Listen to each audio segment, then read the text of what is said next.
Wa sunanka? Sunana Muhammadu Janar Muhammadu Yakubu Banza. A matsayinka na ɗan Najeriya, kana zaune kawai sai a ce ga mulkin Najeriya ka riƙa na kwana ɗaya, me za ka yi? Gaskiya nan sa a kama wannan tsoho babu Buhari nan ya ci ubansa da wulala. Me yasa?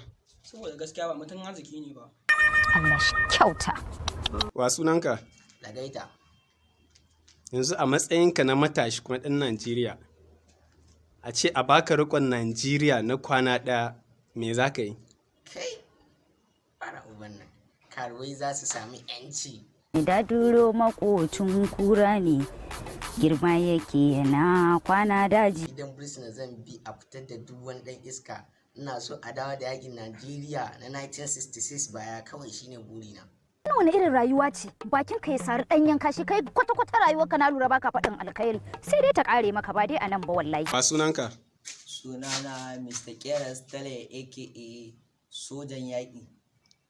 A matsayinka na ɗan Najeriya, a ce kana zaune kawai sai a kira ka, a baka riƙon Najeriya, riƙon ƙwarya na kwana ɗaya, me za ka yi?